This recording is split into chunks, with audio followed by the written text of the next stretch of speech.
No dobra, to tak mniej więcej będę wyglądał już za rok. Może nie będę wtedy w marynarce, ale dzisiaj na targi jadę. Jadąc przez Afrykę w rajdzie Budapeszt-Bamako 2026 i wykonam tę podróż przy pomocy Smarta. Smarta 451 z 2007 roku z jednolitrowym benzynowym silnikiem. I jest to dla mnie trzeci start w rajdzie Budapeszt-Bamako. Poprzednie dwa też wykonałem 70-konnymi autami. Najpierw był to Żuk w 16 roku, a w roku 24 Citroen BX 40-letni.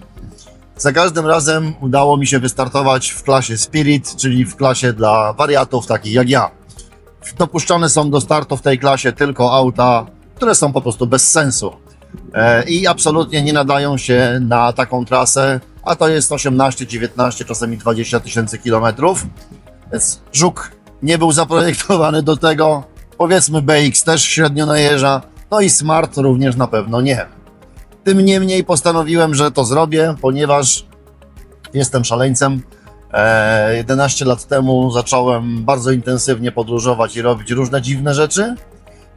I dlatego też chcę po raz trzeci wystartować w tym rajdzie, tym razem, tak jak powiedziałem, Smartem i chcę pojechać samotnie, trochę jak Leonid Teliga opływając świat dookoła, trochę jak motocykliści, którzy jadą w rajdzie Budapeszt-Bamako, ale bez tych atrakcji, jakie ich tam czekają, czyli jazda na dwóch kołach i dupa boli, a ja jednak wolę trochę wygodniej. No tym niemniej Smart jest dwumiejscowy, jeden fotel wyleci, więc będę miał trochę luźniej, ale też nie jakoś bardzo dużo. Ten widok, który w tej chwili jest widoczny na ekranie, to prawdopodobnie będzie taki standardowy widok, jaki będę Wam oferował w czasie tej podróży, ponieważ zamierzam robić transmisję na żywo, zamierzam nakręcić sporo materiału filmowego. Mam odpowiedni sprzęt do tego. Mam nadzieję, że to fajnie zadziała i będziecie mogli razem ze mną w tej podróży uczestniczyć.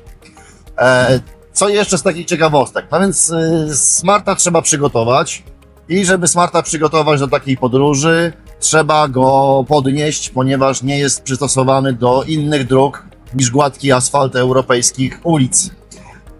Trzeba mu też podłubać trochę przy tak zwanych ozdobach, czyli muszę wymyślać bagażnik na dach, bo fabrycznie nie był przewidziany. Muszę wymyślać system wieszania hamaka wzdłuż auta. Znaczy, żeby nie było, powiedzmy, mam to wymyślone. No i najważniejsza rzecz, gdzieś to trzeba zrobić. I teraz tu zawsze był problem, bo takim moim największym marzeniem było to, żeby mieć garaż, w którym mogę wjechać samochodem, otworzyć drzwi wszystkie w aucie i opierdalać go jeszcze na rowerze dookoła. I udało mi się taki garaż znaleźć. Skromne 450 m2, więc Smart się zmieści razem ze wszystkimi niezbędnymi rzeczami. W tym garażu, że tak powiem, przez krótką chwilę stacjonował jeszcze mój Żuk, który całkiem niedawno odjechał do nowego właściciela. No i u tego nowego właściciela będzie dalej zwiedzał świat. Bardzo się cieszę, że Piotrek zdecydował się go kupić, bo mi się trochę skończyły pomysły, trochę może wena. No ale dobra, ja swój kryzys wieku średniego miałem mając tam 40, te 11 lat temu. On ma teraz 40 z małym hakiem, więc idealnie akurat się wpisuje. Ja mam teraz kryzys wieku, tak powiem, dojrzałego, czyli po 50 mam swoje inne plany do zrealizowania i zamierzam je z żelazną konsekwencją zrealizować. I co? To chyba tyle na początek. Tak jak wcześniej wspominałem na blogu, będę chciał kanał na YouTubie, że tak powiem, reaktywować, żeby coś się na nim działo, żebyście mieli relacje z moich przygotowań, przebudowy samochodu.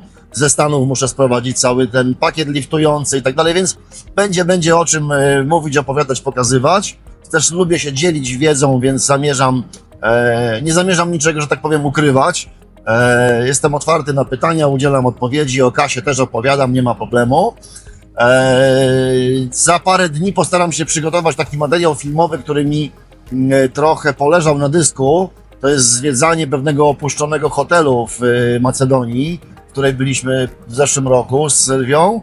A i ten materiał, tak w sumie o nim trochę zapomniałem, trochę nie miałem na niego czasu. Jest w 360 stopniach, myślę, że wyjdzie z tego całkiem ciekawa historia i będziecie mogli sami obejrzeć hotel, który jest o 1500 kilometrów od nas. No dobra, to na dzisiaj tyle. Bardzo dziękuję wszystkim za uwagę. I co? Do zobaczenia w następnym materiale.